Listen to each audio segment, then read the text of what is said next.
आज मयुरीचं लग्न होतं. पूर्ण घरात आनंदाचे वातावरण होते. पूर्ण घर फुलांनी सजवलं होतं. मयुरी तर एखाद्या परीसारखी दिसत होती. नाजूक, सुंदर, खूप खुश होती ती. तिचं ते चेहऱ्यावरचं मोहक हास्य तीच सौंदर्य आणखी खुलवत होते. तिचा होणारा नवरा अभि तिच्याकडे प्रेमाने पाहत होता. काही दिवसांपूर्वीच अभि तिला पाहायला आला होता आणि बघता क्षणीच त्याने लग्नाला होकार दिला होता. खूप सुंदर जोडी होती त्यांची. पण थोड्याच अंतरावर बळवंतराव उभे होते, मयुरीचे बाबा. खूप कौतुकाने मुलीकडे पाहत होते. मयुरीचा चेहऱ्याकडे पाहत पाहत ते भूतकाळात हरवले. मयुरीचा चेहरा तिच्या आईसारखाच होता. साधी सरळ होती तिची आई. मोठ्या थाटात लग्न झालं होतं त्यांचं. 1 वर्षाचा सुखाचा संसार झाला असेल त्यांचा. मग चाहूल लागली येणाऱ्या बाळाची. खूप जपायचे बळवंतराव त्यांना. पण प्रसूतीच्या वेळी अघटित घडलं आणि एका मुलीला जन्म देऊन तिने निरोप दिला या जगाला कायमचा. बळवंतराव कोलमडले होते. पण त्यांनी त्या निरागस मुलीकडे पाहिलं. तिचे ते डोळे आईला शोधत होते. त्यांनी तिला उचलून घेतले. अगदी कुशीत. खूप रडले. पण शेवटचंच. त्या दिवसानंतर त्यांच्या डोळ्यात आजच पाणी आलं होतं. त्यांचे डोळे भरून आले होते. भरल्या डोळ्यांनी कौतुकाने ते मुलीकडे पाहत होते. मयुरीने तिच्या बाबांकडे पाहिलं. त्यांचे भरलेले डोळे पाहून तिचं मन भरून आलं. तिला आठवले जुने दिवस. तिचे बाबा हेच तिचं जग होतं.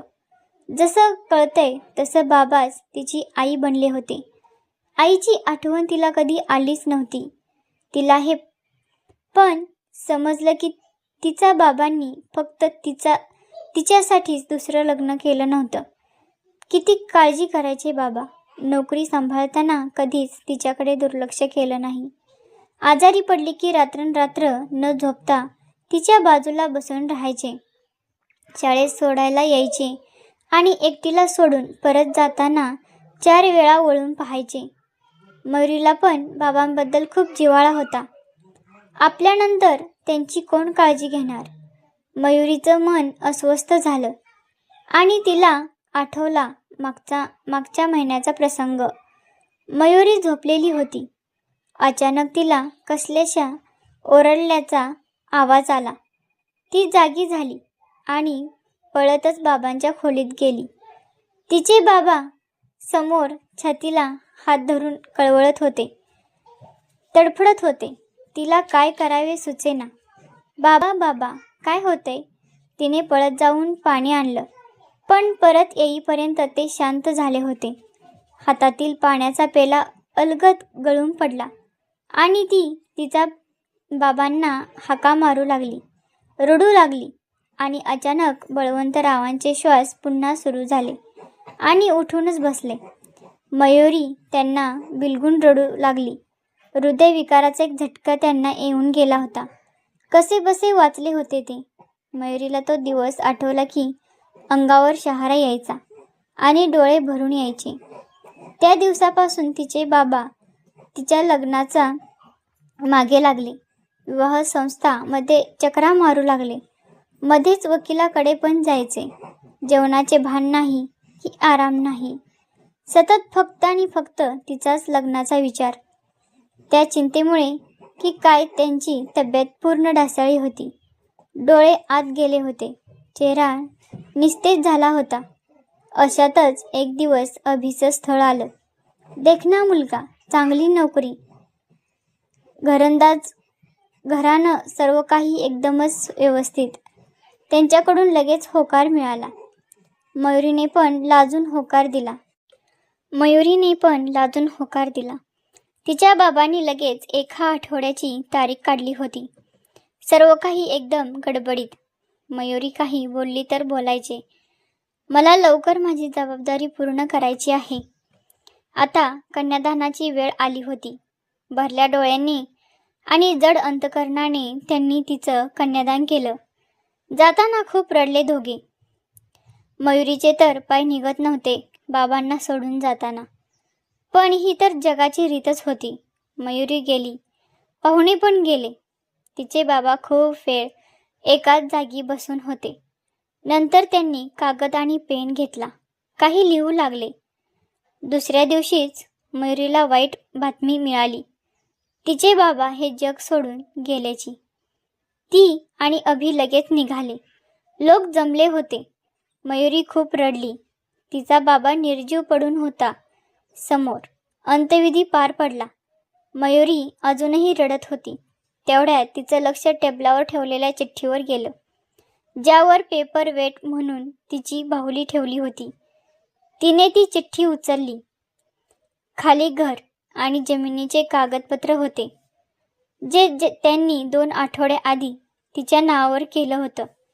ती चिठ्ठी वाचू लागली. माझी छकुली, तू आधी डोळे पुस. तुला माहीत आहे, मी तुला रडताना नाही पाहू शकत. एक ना एक दिवस हे होणार होतं. नको रडूस. मी खरंच खूप भाग्यवान आहे, कारण या जगात मुलीचा बाप असणं ही भाग्याची गोष्ट आहे. पण मला तुझी आई आणि बाबा हे दोन्ही पण बनून राहता आलं. खूप समजूतदार निघालीस ग तू. कधीच आईचा हट्ट केला नाहीस. तरी पण माझ्याकडून काही कमी राहिली असेल तर मला माफ कर पोरी.